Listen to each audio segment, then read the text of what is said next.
안녕하세요. 샘샘정보통입니다. 오늘은 정신질환에 대한 오해와 진실 10가지를 알아보겠습니다. 흔히 뉴스나 영화 등에서는 정신질환을 가진 사람들을 위험한 사람, 알 수 없는 사람으로 묘사하곤 합니다. 과연 이들은 정말 위험한 사람일까요? 정신질환에 대한 오해와 진실 10가지 시작하겠습니다. 첫 번째, 정신질환을 가진 사람은 모두 위험하다.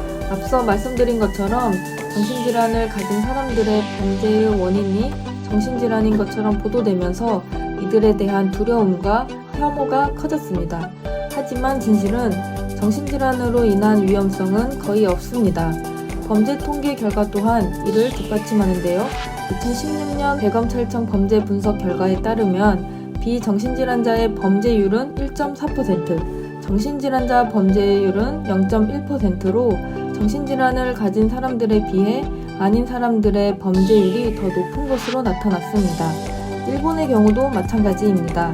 비정신질환자 범죄율 2.5%, 정신질환자 범죄율 1.8%로 나타났습니다.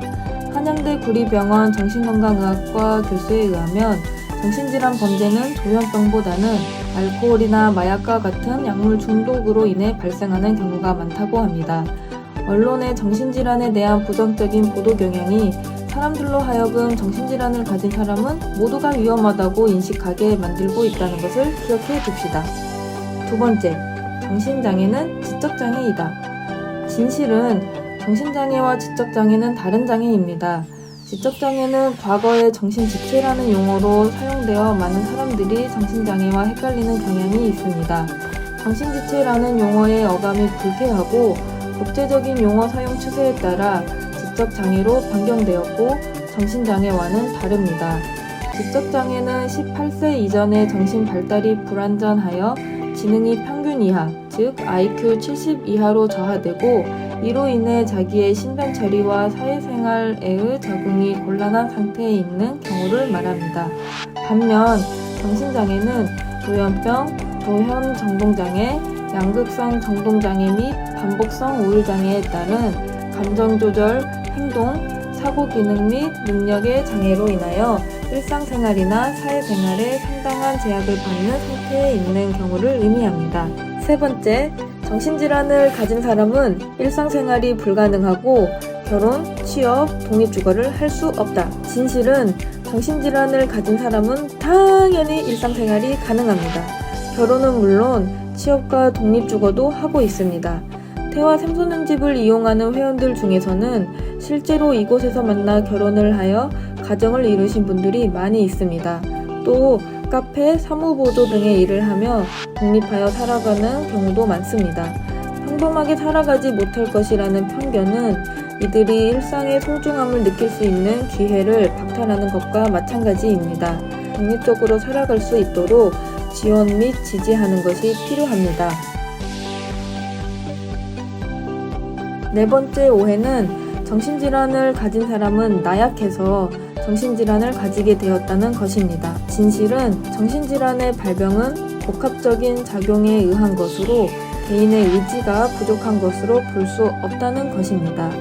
국내 래퍼 스윙스는 BBC 인터뷰에서 이렇게 말했습니다. 많은 사람들은 정신질환이 발병한 이유를 개인의 의지가 약하기 때문이라고 생각합니다. 한국 사회에서는 의지가 약한 것을 문제라고 인식하여 정신질환을 경험하고 있다는 것이 알려지면 그 사람을 우습게 보기 시작합니다. 정신질환의 발병 원인은 특별한 이유가 없을 수 있고 엄청난 스트레스를 경험했기 때문일 수도 있습니다. 사람마다 스트레스로 여기는 일이 다르고 취약한 정도 또한 다릅니다. 정신질환과 나약함을 연관지어 말하는 것은 정신질환을 가진 사람들은 무능하다는 또 다른 편견을 야기합니다. 다섯 번째 오해는 정신질환을 가진 사람은 뭔가 잘못했기 때문에 발병한 것이라고 생각하는 것입니다. 네 번째 오해와 비슷한 맥락인데요. 정신질환 발병은 앞서 언급한 것과 마찬가지로 스트레스에 취약한 뇌 또는 상태, 스트레스 상황 등의 복합성에 의한 것입니다. 즉, 누구나 걸릴 수 있다고 볼 수 있습니다.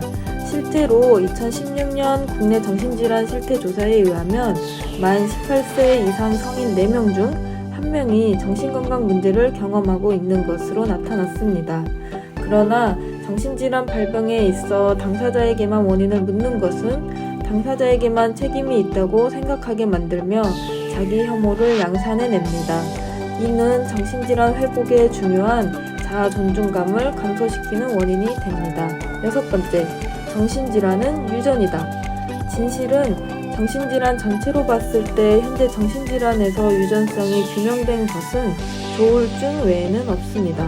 하지만 정신질환이 유전성이 있다는 오해는 정신질환을 겪는 사람이 있는 가정에 불안과 두려움을 야기합니다. 정신질환은 대부분 후천적으로 발병하는 질환입니다. 이 영상이 마음에 드셨나요? 마음에 드셨다면 구독, 좋아요를 눌러주세요.